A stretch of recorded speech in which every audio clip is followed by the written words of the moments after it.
Welcome back to the channel. Today I'm here with this 2011 Audi A3 1.8 TFSI engine, and I'm going to show you how to change the quick coupler on the heater hose of the cooling system. Now, whilst this vehicle is badged as an Audi, essentially it really is the same as a Volkswagen Golf GTI from the same era. So this procedure is essentially exactly the same. So whatever I'm doing here, you can pretty much do for a Golf GTI as well. So just looking around the engine, fortunately the car hadn't actually gone very far and the engine wasn't hot really, but the car did dump its coolant all over the road and the low level coolant warning went off on the dashboard. Now you can see there's coolant all over the back of the cat, and then you can just see, just been looking around at the back, there's this, see if we can get the camera in there, there's this heater hose connector in here. And you can see there's meant to be some sort of a venting hose that attaches to the top. That's a plastic fitting and that has just broken straight off. So obviously we're going to have to get this sort of heat shield off and then get that connector off, get a new connector and get it fitted up. So let's get into it. So I reckon the first thing to do is actually let's get this air intake pipe off, get it out of the way. Feels like there is maybe some sort of a T25 at the back there.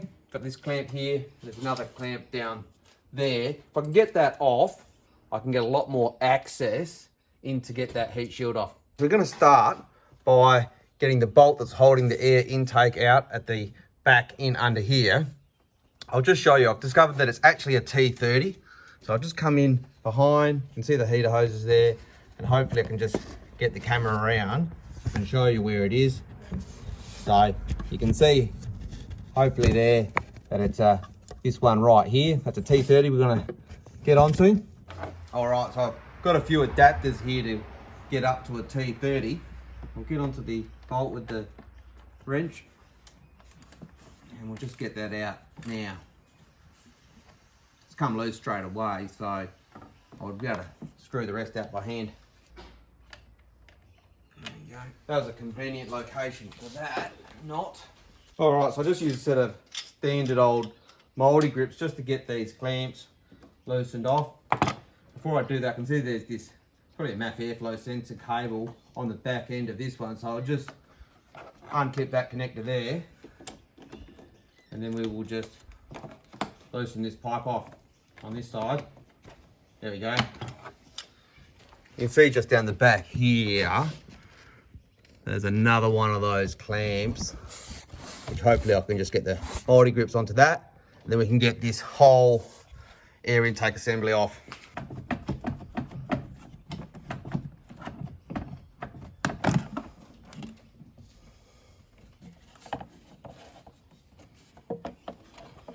So that's got that out of the way. We've been able to clear a bit of access. You can see it's actually got that blow-by oil that's feeding in straight into the air intake there. So I'll just leave that out of the way.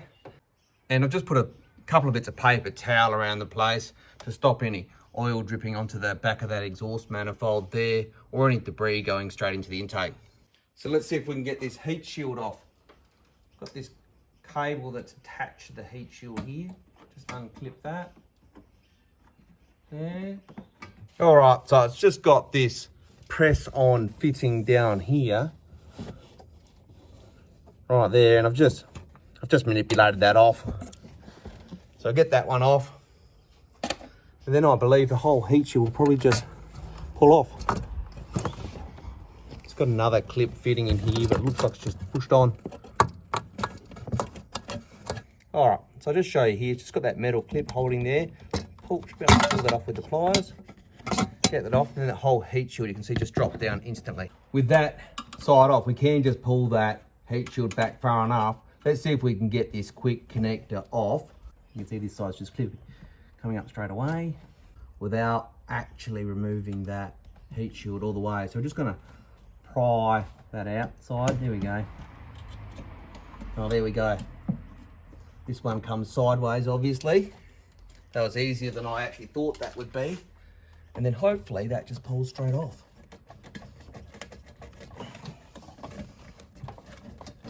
like that. Too easy.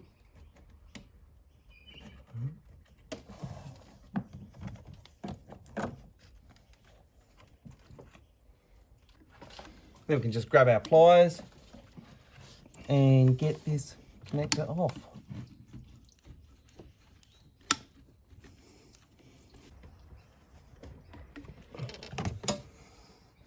And there you go, folks. That is the offending part. So there you go, folks. So this is the offending plastic part. Thanks, Audi and German manufacturers, for using plastic parts in your cooling system. You probably saved 50 cents and you've caused a breakdown on the side of the road. So we'll get a new coupler and we'll get this car back on the road. So I've just popped down to Audi, folks, and I've got a brand new heater coupler here. As you can see, comparing the old one to the new one, you can see clearly that barb that has broken off of the old one. So the first thing I'm actually going to do is try to extract the broken bit of barb out of that smaller hose. So this is the small hose with the remainder of that barb in there. You can see it just there. So let's get that clamp moved down the pipe. All right, so that's got that clamp completely out of the way.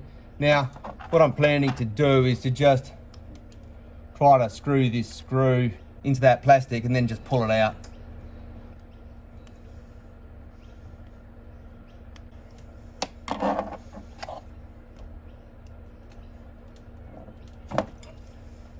There we go. That worked an absolute treat. And what I've also done, folks, just quickly off camera, I've just removed that whole pipe and I've actually just got the compressor and blown some air completely through that tube, just in case there was any residual fine plastic. I really don't want that in the cooling system, so I'll get back to it and I'll put this back on now. All right, so with the quick connect, it's pretty obvious that you need to open this up like that, and then I'll install the fitting, and then we push that clip back in. So it's going to be pretty tight with that heat shield. I'll do my best with the camera, but if I don't, well, it is what it is. So I'm going to get this in here like that. All right. Yeah.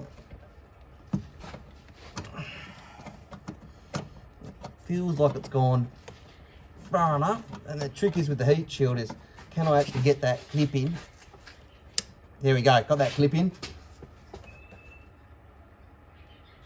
So that was actually easier than I thought it would be, to be honest. Let's give that a good, oh yeah, she's definitely on. All right, so I just need to get the hoses back on and we're good to go. Now I just clipped this up with this cable tie last night just to stop it leaking more coolant than necessary everywhere. So let's just cut this cable tie off now.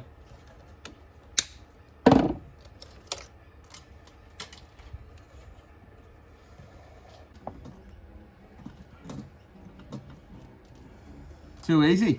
Let's get those clamps down.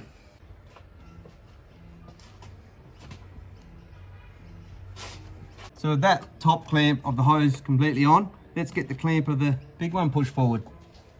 There you go. I'd say that is good to go. All right, so the next thing to do is to put the heat shield back on. You may have seen me pry this clip off. I did try to get a new one at Audi Spares, but the guy didn't know what this was called. So I'm just gonna fold these triangles back in. I was probably a bit impatient as well, wanting to get going, so I'll just fold these triangles back in so we can reuse this fastener. All right, so I've got that straightened out, so we'll reuse the old fastener. Why they put one-time use fasteners on cars, who knows? It's like they never expect the plastic part to fail. There we go. All right, folks, so actually looks like, looking at this closer, these fasteners actually spin on. You can actually spin that disc and it's winding itself in. So that's obviously threaded. So my bad for hacking it to get off, but just spin that off. So anti-clockwise when you go to get it off, and spin it on clockwise to get it all the way in like I've got that now. And then to finish getting that heat shield back on, we've just got this funny little clip right here to get it back on. It just pushes on like that. So there you go. That heat shield is now back on. So folks, we're done with the whole cooling system. That's all looking good. So it's now just a matter of getting this whole air intake system, reconnected, clicking back any wires that we just removed from their clips, and we're good to go. We top it off with coolant and to bleed the cooling system.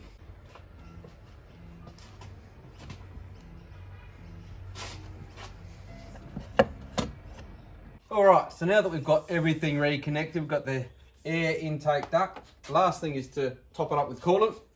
Now, I've already put probably about a litre or so of straight demineralised water in. So I've got some G12 coolant concentrate here. It's important to use either G12 or G13 in these European vehicles. And how much we got there? So we've got a litre at the moment in there. So as I said, I've already put about a litre or so of demineralised water in.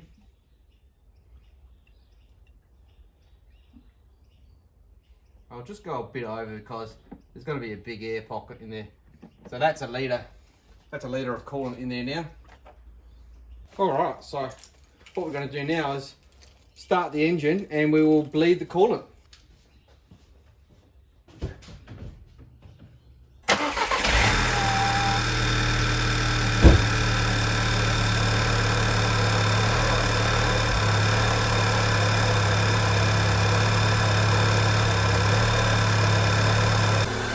So folks, what we're going to do here is just let the car run until it warms up, and we'll just constantly look in the coolant bottle just to see the level of coolant. Eventually it'll purge the air, and then we will top up the coolant a little bit more. And just to make sure that we purge out any air that will be in the heater core, we just turn up the heat to maximum here in the climate control.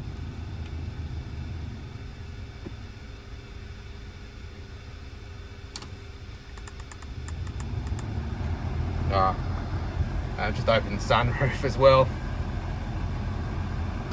Alright, so as the car's continuing to warm up, we just want to look really closely for any leaks.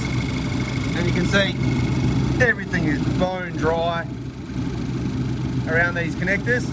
So that is just fantastic. Just get my hand in there and feel.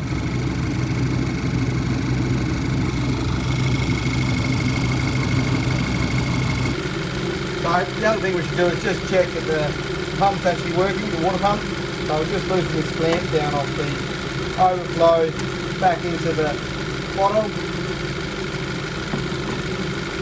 should be able to pop this off.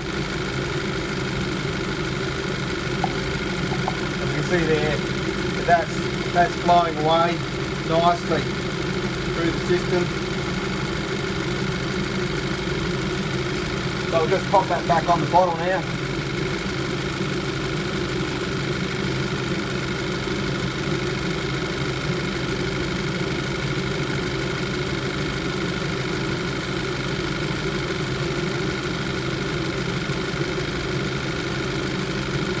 Alright folks, so just jump back into the car.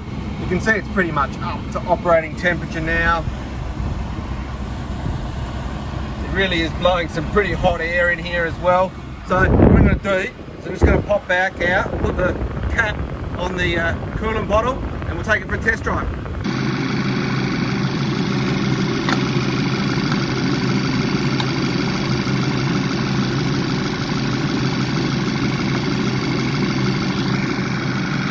Now we just have one last check, see if there's any leaks.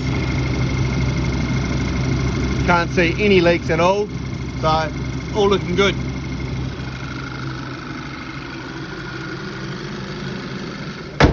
So there you go folks, I've just got back from a test drive with the vehicle. I drove it for about half an hour and the temperature just stayed absolutely in the normal operating range. I've just checked the coolant, that's perfect level. I've checked for any leaks around all of the coolant system that I've touched. There's no leaks at all. So what I'll do now is we'll just drive it over the next couple of days. We'll just check for any leaks, check the coolant level regularly, but essentially we are done. So if you have liked this video folks, do feel free to like, share and subscribe. Until next time, have a good evening.